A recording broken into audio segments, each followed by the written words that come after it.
In this question, let A, B, C be a 3 points in xy plane whose position vector are given root 3i plus j, I plus root 3j and ai plus A minus A J respectively. मतलब जो भी बात हो रहा है 2D में हो रहा है, ठीक है, क्योंकि यहाँ पे क्या मेंशन कर रखा है कि एक्स वाई प्लेन है, ठीक है, तो इसको एज ए पॉइंट भी कंसिडर कर सकते हो, ठीक है। उसके बाद जो 3 पॉइंट गिवन है ए बी एंड सी, और तीनों का कोऑर्डिनेट दे रखा है। जैसे ए पॉइंट है तो रूट 3 आई प्लस जे है, इसका मतलब ए पॉइंट का जो कोऑर्डिनेट होगा वो क्या लिख सकते हो, रूट 3,1, ठीक है, 2D में। उस तरह से बी पॉइंट होगा तो इसका कोऑर्डिनेट दे रखा है 1 और ये रूट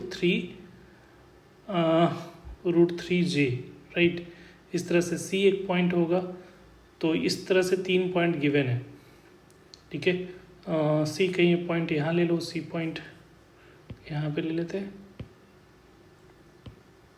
सी पॉइंट जो दे रखा है वो ए और 1 माइनस ए है, राइट। तो 3 पॉइंट का कोऑर्डिनेट गिवन है 2D में।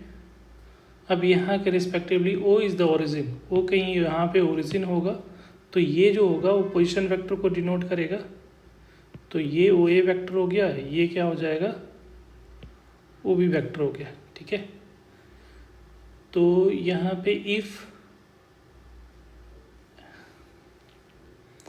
if the distance of point C from the line bisecting angle between the vector OA and OB is 9/√2। अब यहाँ से कह रहे हैं कि एंगल बाइसेक्टर है, मान ली कोई OA और OB का एंगल बाइसेक्टर है, ठीक है, ये एंगल बाइसेक्टर इस तरह से होगा। यहाँ से परपेंडिकुलर डिस्टेंस जो होगा उसको और आगे एक्सटेंड कर लेता हूँ। यहाँ से जो उसका जो ओ ए एंगल बाइसेक्टर से करे कि ओ ए जो सी पॉइंट है ना, ये एंगल बाइसेक्टर हो गया। और उसके बाद कह रहे हैं कि एंगल बाइसेक्टर द डिस्टेंस जो है एंगल बाइसेक्टर से सी पॉइंट का डिस्टेंस जो है, ये डिस्टेंस समझ लो कि ये डिस्टेंस परपेंडिकुलर डिस्टेंस, ऐसा सी पॉइंट से परपेंडिकुलर डिस्टेंस वो दे रखा है 9/√2, ठीक है। तब यहाँ से हम लोग को ए के पॉसिबल वैल्यू जितने भी वैल्यू आ रहे हैं उसका सम फाइंड करना है। तो बेसिकली एंगल बाइसेक्टर का ही क्वेश्चन निकालना पड़ेगा और वहाँ से डिस्टेंस फॉर्मूला लगा के हम लोग सॉल्व करेंगे, ठीक है। तो इसको ज्योमेट्री से भी कर सकते हो, बट ज्योमेट्री में क्या होगा कि 2 वैल्यू, एंगल बाइसेक्टर का 2 वैल्यू मिलता है, इंटरनल और एक्सटर्नल। तो इसलिए वेक्टर से जाओगे तो ईजी रहेगा। वेक्टर से जब भी कोई एंगल बाइसेक्टर निकालना होता है तो दोनों का यूनिट वेक्टर को, ए और ओ बी का यूनिट वेक्टर को ऐड कर दोगे तो एंगल बाइसेक्टर का जो होगा यूनिट वेक्टर आपको एंगल बाइसेक्टर मिल जाएगा, ठीक है। तो उससे फिर हम लोग उसका जनरल वेक्टर निकाल सकते हो, इक्वेशन लिख सकते हो, ठीक है।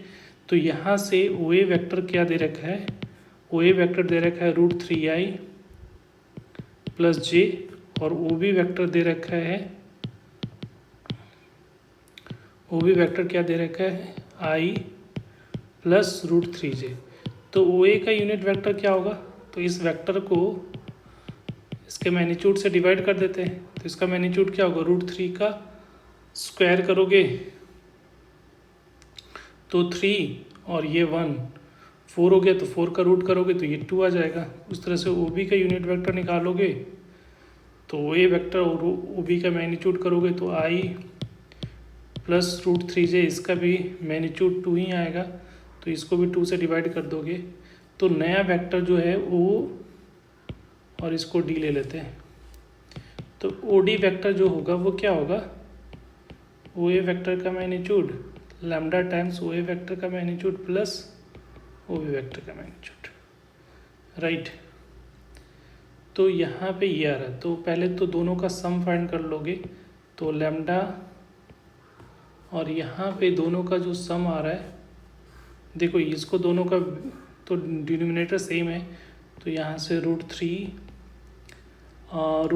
प्लस 1/2i, और यहाँ से हो जाएगा 1 plus root 3j divided by 2, तो यहाँ से ये कॉमन निकाल सकते हो, तो √3+1/2 lambda is equal to i plus j. तो ये ओडी वेक्टर का जनरल इक्वेशन निकल गया। ठीक है, तो इक्वेशन जब निकालोगे तो इक्वेशन क्या हो जाएगा, यहाँ से जब इक्वेशन लिखना होगा तो क्या होगा, इक्वेशन ऑफ एंगल बाइसेक्टर, ये इसको हम लोग ऐसा लिख सकते हो ना, म्यू टाइम्स आई प्लस जे। ठीक है, तो ये जो होगा, ये वेक्टर में जो होगा इक्वेशन क्या होगा, दोनों आई और जे के कोफिशिएंट क्या रहेगा, सेम रहेगा हमेशा। तो इक्वेशन एंगल बाइसेक्टर का यहाँ से अगर 2D के थ्रू जाओगे तो इक्वेशन एंगल बाइसेक्टर का इक्वेशन क्या होगा, y/x हो जाएगा, क्योंकि दोनों x, y और j का दोनों का कोफिशिएंट क्या हो जाएगा, सेम हो रहेगा। तो अब यहाँ से जो है ये इक्वेशन आ गया इसका y=x, तो इसको जनरल इक्वेशन लिख लोगे तो जनरल इक्वेशन x - y = 0 हो गया। और यहाँ से C पॉइंट का डिस्टेंस फार्मूला लगाओगे तो डिस्टेंस फार्मूला में क्या करते हैं, a की जगह पे a के वैल्यू पुट करोगे और y की जगह पे v के वैल्यू, सेकंड कोऑर्डिनेट इसके x बाई है तो पुट कर दिया, डिवाइडेड बाई इसका कोफिशिएंट तो 1 का स्क्वायर माइनस 1 का स्क्वायर, ऐसा करोगे मॉड, और इसकी जो वैल्यू दे रखी है वो कितना दे रखा है, 9 डिवाइडेड बाई √2 दे रखा है, तो 9 डिवाइडेड बाई √2 कर दिया। तो ये हो जाएगा 2a - 1 डिवाइडेड बाई √2 का मॉड इज इक्वल टू 9/√2।